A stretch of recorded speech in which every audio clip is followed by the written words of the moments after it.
Hello. Today I'd like to welcome Christina Garidi of Eudaimonia Coaching. Christina and I have known each other for some time. Christina does fantastic work helping leaders to understand their purpose. Christina, tell us a little bit more about Eudaimonia and the work that you do there. Thank you, Laura, for having me here. Eudaimonia came about 10 years ago when I lost my purpose at work, and I really struggled to find it. And it was founded on the basis that there must be something out there that's comprehensible, that people can actually understand and express at work. And that brings them a lot of energy, a lot of joy, and a lot of impact. And my hypothesis back then was, I tried coaching and I tried career counseling, getting help from people back then, and also, psychotherapy and all of that. And there wasn't a consistent approach that could bring me to what I was looking for. It was still something missing, and it was a little bit of a potluck and an experiment to set up Eudaimonia coaching, which is a Greek word. And Eudaimonia is literally the human flourishing in open translation in English. And I was really looking for that for myself first. And when I looked into it, I found that actually maybe I am the conduit, maybe I am the catalyst, maybe I could be the vessel in which people, can be carried in order to be able to define their own purpose. And so it began. And my work is about helping people find purpose and aligning that to their career. And of course, as you can imagine, it's high-performing professionals who at some point say, hey, my work is meaningless, it's empty. How can I make it meaningful and worthwhile for me? But also as a result, when they awaken as leaders and with purpose, then they awaken to the impact that they can make at work and in the society. And this is what has kept me going for the last 10 years operating Eudaimonia coaching, and obviously learning from zero how to set up my own business. And we've talked about that extensively in our own personal time. So that covers. So really, Eudaimonia is really helping people to look really from the inside out to how Better. Yeah. they're expressing their purpose. Because if we're not in alignment, we can't be fulfilled in the work we do. We can't, as Maslow would say, move into that self-actualizing place. And we For don't many realize the people, potential. Yeah. yeah, exactly. And for many people, though, in the corporate structure, they may struggle with this. How do we connect purpose and meaning in the corporate role with who we are as people? Now, you've got a really interesting take on this, blending the best of Eastern and Western philosophies. Can you tell me a little bit more about that? Yeah.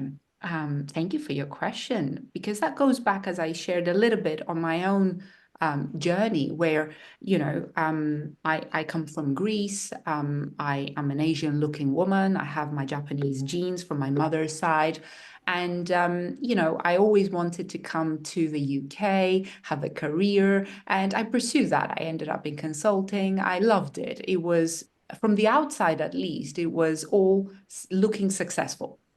And when I lost my purpose, I realized that the Western model of success alone, the modern model of success, shall we say, was not really ticking all the boxes for me. I wanted more soul. I wanted more depth. I wanted more art. I wanted more meaning.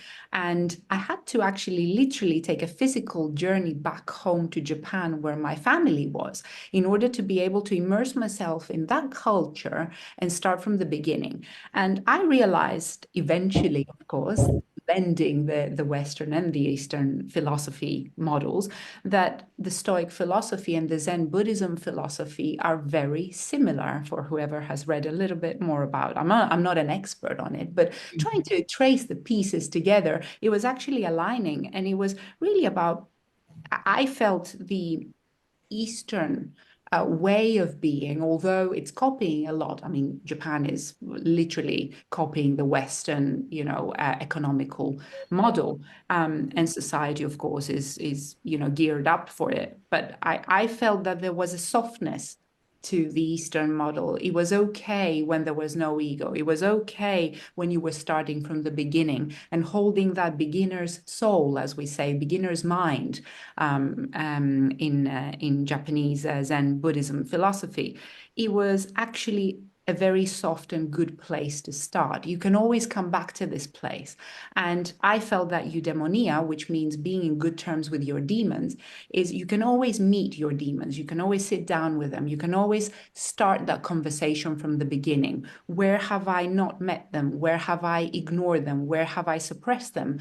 And can I actually come back to myself every time from the beginning? And I think that's where the Eastern side of things, have supported me to be able to re-immerse myself whole in the Western paradigm and be able to allow my clients and, whoever is learning from me and is getting inspired by me to, bring that wholeness, well-being model back to themselves before they go out to pursue their careers from within, as you said.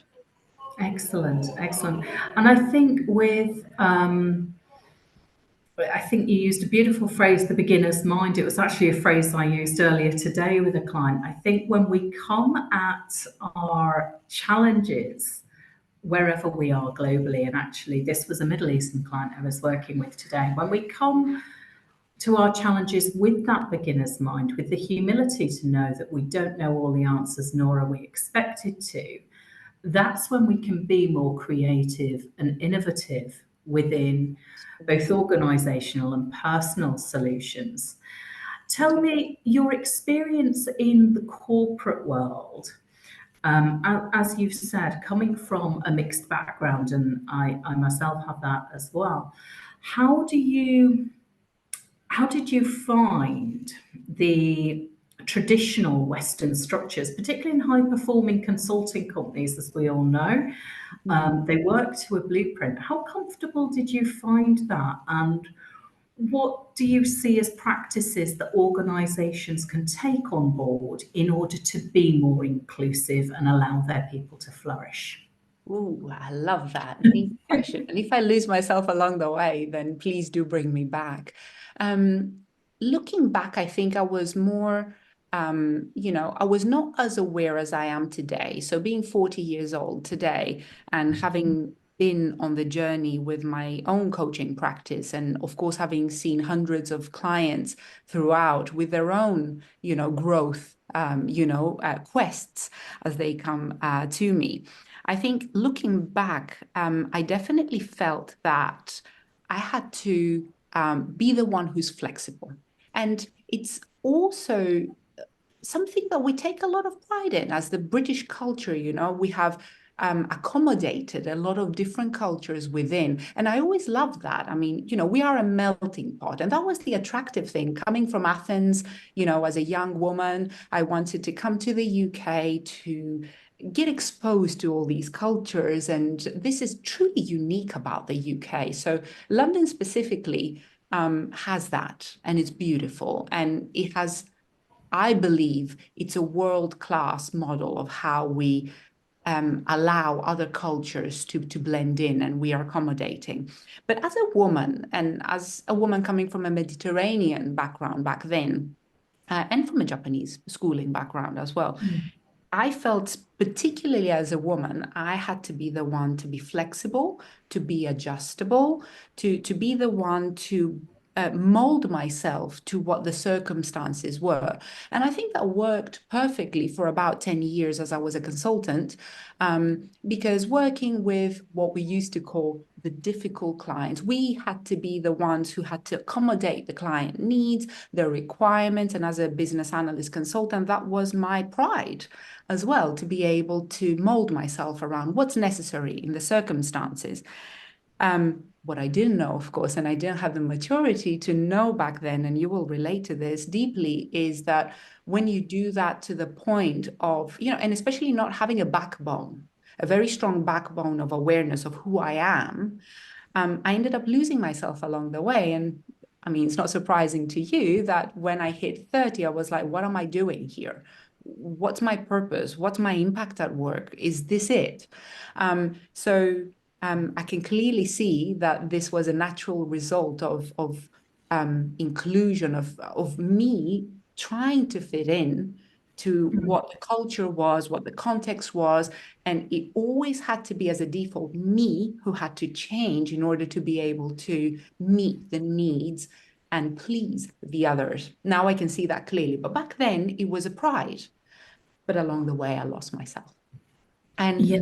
And to rebuild that self of mine, now I can say, and I kind of written a little bit about it when we were communicating.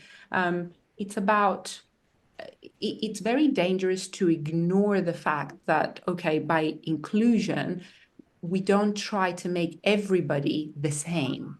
And Yeah. I know there's the whole concept of equity. It's not the same as sameness. And I think that's crucial. But also, more than that, of course, we want equal rights for everyone, equal opportunities, and, women, men, young, older, all generations.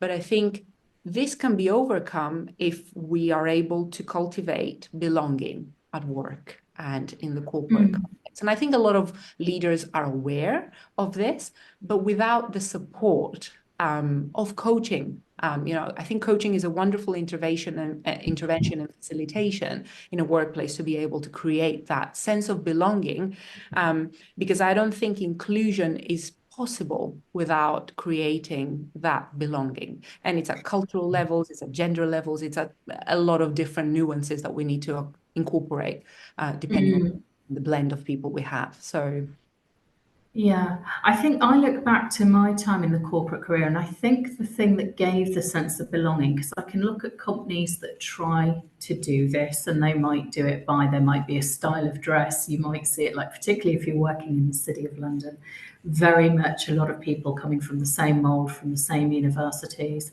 But what I really valued in my corporate career was the glue that held us together in the sense of belonging was actually shared values. And coming back to what you were saying, shared purpose. I think when you have that, people have the freedom to be as individually different and talented as they are, but working towards a common and unified purpose and collectively agreed set of values. That for me is where I see this work beautifully. Again, if I look at the work globally that I do, I notice this very much when I'm working with Eastern and Middle Eastern cultures, actually, that view that it's not so much about individual self-interest as collectively what is good for people. And this is where I see a really beautiful difference in the way that the organizations gel together. And I think the Western model has a lot to learn from that. I mean, as you know, I think we've discussed it before. In my schooling and education, we did a lot of work with Nissan and taking these principles on board, that the organization that moves as one, is able to achieve great things. yeah, and Nissan is an excellent example because they've taken a few risks to work with Renault, for example, a French company, but also have a different, background CEO with a bit of a scandal, shall we say. But they've really tried to bridge those. So they have been a very courageous company, actually, to be able to do this work and create a global brand. So can really definitely relate to that. And you're absolutely right. I think having a shared purpose and values means that you have a common direction, and you also stand strongly in the who you are. And once you have that and you have a clear picture of, okay, this is how we do things through our values, but this is also the direction we're going to, then you're not limiting your people in how they express that authentically in the workplace. And this, absolutely right, creates belonging. And I think that's the missing link when we're talking about day and diversity, equality, and inclusion in the workplace. This work is essential, and I have noticed, that the leaders who are advanced, they just don't do the corporate strategy work, which is, yeah, what's our purpose? What's our impact? What's our vision? What's our mission? They actually go and collect it bottom up from people, because at every one point it's who you've got on the bus, as you know, Jim Collins used to say, the good to great, right? And I know that probably some of the ideas may be a bit, outdated in that book, but the important element that I always kept is who you've got on the bus is more important than where this bus is going, because the people in the bus will decide where they will go. And that will be a much better place than the bus knowing it's going to go there and whoever wants to come on board will come on board. So people first and then purpose, because it's so based on the people who are on board. And of course, there will be some attrition and so on down the line. But I think the heart of the organization is its people, and you can't ignore that. And how else are you create belonging, right? So I think we align, and you have seen that globally with the leaders that work Middle East, East, and West. So yeah, wonderful. And it's really interesting to think about that thing. So when these decisions come as well, when you decide that somewhere is not the place, actually, and I know you've been through this experience, as have I, to choose to set up your own enterprise, to pursue your own purpose. Again, you're choosing to get off the bus of a safe and stable organization and to get on the bus potentially with collaborators, with many different people. And, it's a really open world out there. How have you found that transition from going from employee and that sense of purpose and belonging to being a business owner yourself and responsible for setting that direction? Terrifying. In honest truth, it was terrifying. But then there was faith. There was faith that if, remarkable women, and we met, on my TEDx preparation talks, and of course you were there for every single step of it. I think, I wasn't, as much as I thought I may have been prepared for it, I wasn't. But also the beauty is that until you make the leap, you will not meet faith. And I have met faith because I made the leap. And my decision-making compass has been my values, as you mentioned. And purpose is not a destination. It was, okay, I'm prepared to do the journey, whatever the journey involves. Not because the journey is fun, but I had no other way than trying it and being truthful and authentic about it. And the beauty of that is that once you are authentic, once you're able to express your purpose with, authenticity, then you are genuine. Then you attract the right people who see that, and they definitely have this value at heart as well. So the who you are being and where you are going becomes aligned, and there's no other way. And as a result, we have been connecting throughout the years as well, sharing beautiful lessons. And I look up to you. I mean, as you know, I'm writing a book, and you have just written a book and have published it, which is a huge achievement, in my eyes. And I'm looking up to that. And you have been supporting me and taking care of me, throughout the years.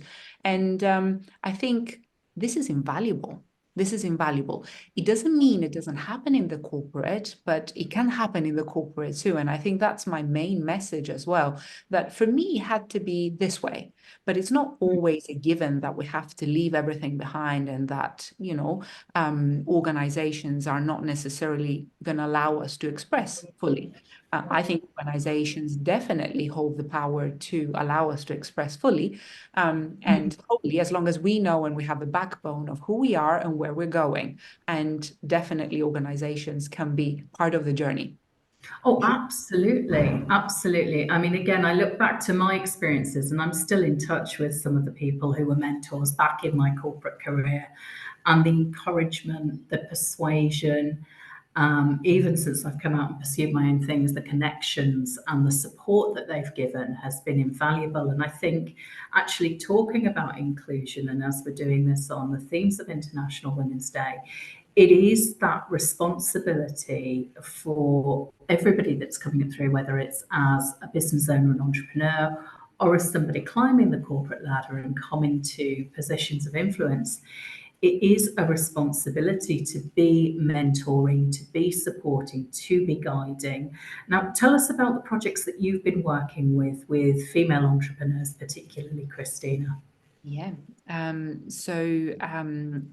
I personally feel I've been so um, lucky to be able to be a female entrepreneur, and with the stereotypes and the issues that this comes with, but because of that, I think being able to from the Greek background, when I was working for Reload Greece, which was an accelerator, we were supporting young entrepreneurs, men and women, to be able to raise finance and investment in England and abroad, in general, to being able to direct that love and passion to enable younger, or older women as well, perhaps alongside their careers, to start their own business. The empowerment that you don't have to be a massive corporation. You don't need to know everything to be able to start, because I'm always open about my journey. It took so long for me to be able to make sense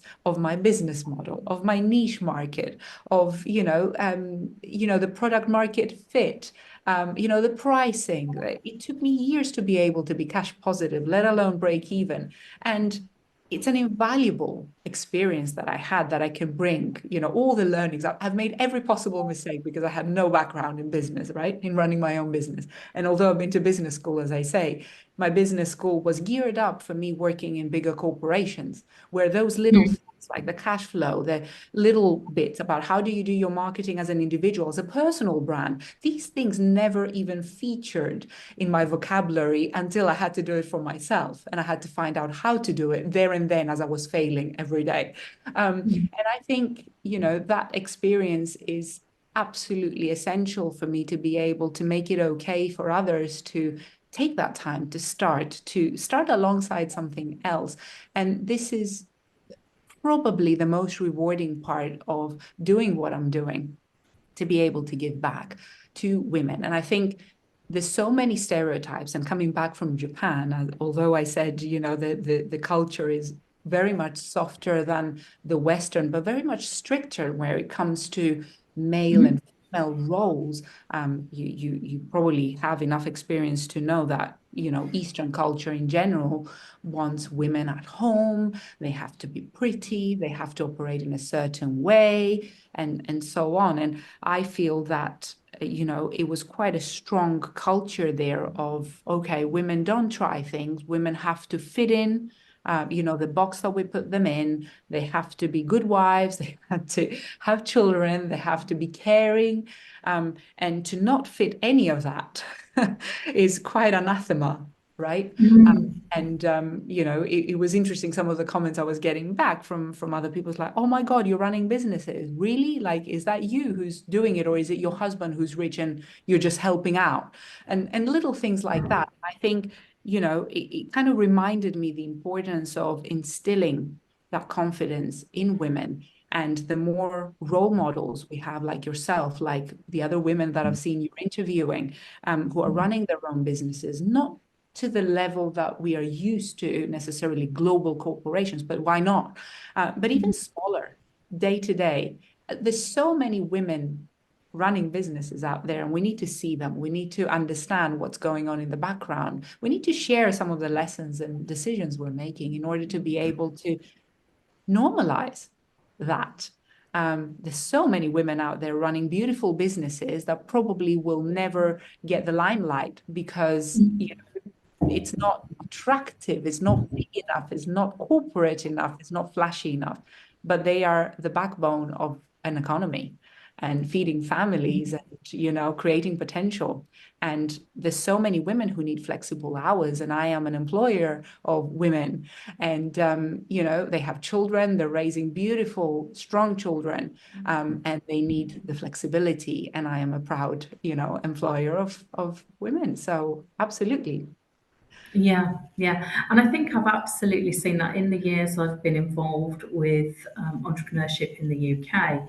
The fastest growing groups were female business owners.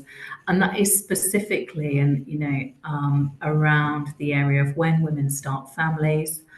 And we've always historically had this thing of being seen differently by organisations on that return to work. I've interviewed many, many women about this, the assumption that we're not available for travel or for big projects. And so women often do choose that this is the time, particularly I think when you have children, you do question your purpose, you do question your impact very naturally. Mm. And it's the perfect time to think about if you have, the will, the passion, maybe it's the resources to be able to create a business that works for your family, if that's the choice, or for your lifestyle, if you want to do things like traveling, pursuing more creative hobbies. Business can be an excellent route for that. And I think, the fact that we're in an economy with such resources now, like things like Zoom that didn't exist before, that allow us to do things like this, to connect Exactly. globally. And may I say, when I was in corporate, I have Mm. met a lot of women who were much more efficient, much more effective because they didn't have the time and they Mm. were not available. They were so much focused on what's actually priority rather than trying to do all the rest of the things that were irrelevant at work. And I really have come out believing that women are absolutely essential to creating, of course, equality and inclusion at work, but also setting the example of being tremendous leaders at work, because you have to manage so many things and you have to do it properly and with Mm. limited time. And that focuses the mind. And I've seen some of the most amazing leaders that I aspired to while I was in corporate to be women with many children and with very high senior positions, and pressured job titles as well. So, Mm. I don't think we lack in anything, but that flexibility can really empower us. The 9 to 5 being available round the clock for emails and so on doesn't work for us. But Yeah. if we are allowed to do it the way we can, as long as we communicate, of course, and we don't just disappear off the radar, and these women were not doing that, but they were, having their boundaries clear, and Yeah. communicated and reinforcing them often, actually, it can work. It can work for everyone. So it's communication, it's prioritization, and it's delegation that make these things work efficiently. And I think that's true whether you're in a corporate career or whether you're running your own business and It's not more creating. availability. It is being able to set the context and be able to execute it with the right team. Wonderful. So, just closing messages, Christina. What message would you like those tuning in to take away from your time with us today? Ooh, where to focus?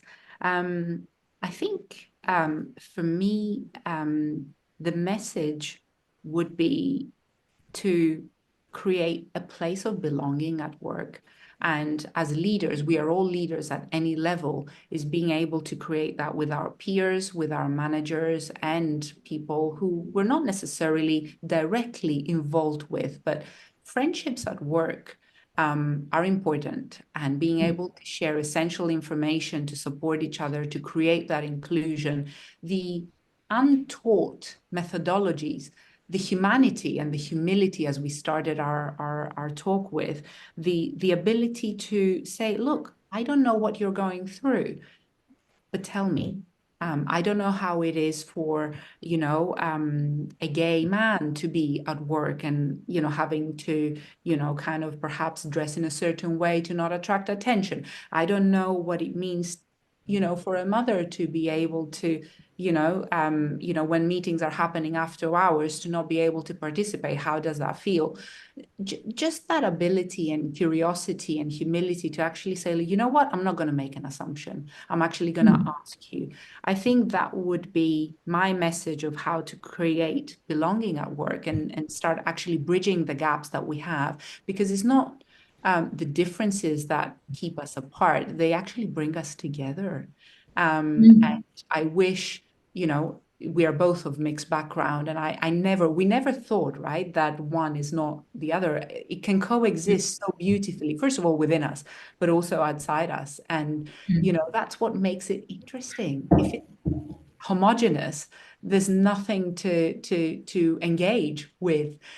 Differences actually make us so much more effective. I mean, it's proven financially as well, but also a much more coherent, meaning aligned, not coherent, homogeneous workplace, with a spirit that actually dances between our differences and brings us together so that we can join forces, is my message to how I would like women, but also, the diversity and inclusion agenda to look like in the future. So we have the resources. We don't need all the formal training so much. It's more about curious and asking questions.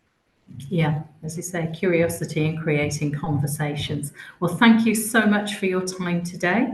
We'll share the links when this is published. But thank you very much, Christina. I really value Laura, for your such a time. heartfelt conversation. I really enjoyed it.